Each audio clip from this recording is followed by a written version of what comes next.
दोपहर को मैं घर पर अकेली थी। हमारे मोहल्ले का वॉचमैन हमारे घर आया और अंदर से दरवाज़ा बंद कर दिया। यह देखकर मैं एकदम डर गई। दूसरे दिन वो अपने दोस्त को भी साथ में लेकर आया। तो दोस्तों, मेरा नाम शताक्षी है। यह घटना मेरी शादी के 6 महीने के बाद की है।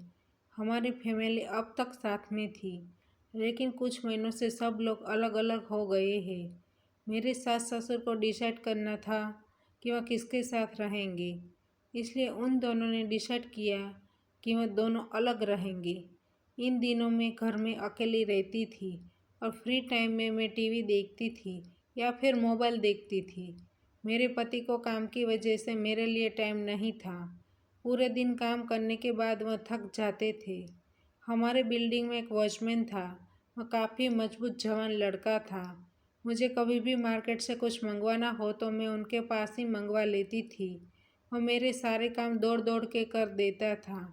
गर्मी का टाइम चल रहा था, इसलिए गर्मी की वजह से वॉचमैन कभी कभी मेरे फ्रिज में से ठंडा पानी लेने के लिए आता था।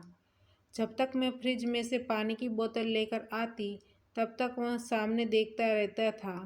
शुरुआत में मुझे काफ़ी अजीब लग रहा था, लेकिन बाद में मुझे भी पसंद आने लगा था। अब तो बस मैं उस दिन का इंतज़ार कर रही थी कि वह सामने से कुछ बोले। एक दिन वह दोपहर को पानी लेने के लिए आया। मैंने थोड़ा सा ही दरवाज़ा खोला और कहा, क्या काम है? उसने कहा, मुझे पानी की बोतल चाहिए। मैं दरवाज़ा खुला छोड़कर किचन में गई। तभी उसने पीछे से अंदर आकर दरवाज़ा बंद कर दिया। मुझे इस बारे में पता भी नहीं था। वह सोफे पर बैठ गया। मैं पानी लेकर आई और उसको दिया। पानी पीने के बाद उसने कहा, आपके पास एक और बोतल हो तो आप मुझे दे दो प्लीज़। इसलिए मैं फिर से किचन में गई और एक और बोतल लेकर आई और उसको दे दी। उसने मेरे सामने देखा और कहा, घर के सारे लोग कब आने वाले हैं? मैंने कहा, मुझे पता नहीं है, लेकिन आप ऐसा क्यों पूछ रहे हो? उसने मेरे पास आकर कहा, मैडम, मुझे आपको कुछ कहना है।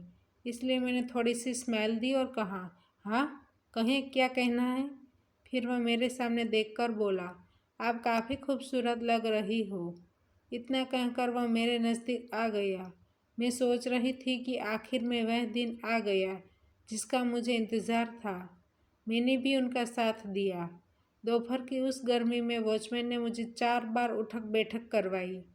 अब उसको जब भी मौका मिलता, तब वह दोपहर को मेरे घर आ जाता और मुझे नई नई एक्सरसाइज करवाता था। तो दोस्तों, हमारी कहानी यहीं पर समाप्त होती है। आपको कहानी पसंद आई है तो वीडियो को लाइक करें और शेयर करें, और चैनल पर नए हैं तो चैनल को सब्सक्राइब करें, और हाँ, नोटिफिकेशन बेल को ज़रूर दबाइए ताकि आने वाली अगली अपडेट आपको सबसे पहले मिल सके। धन्यवाद।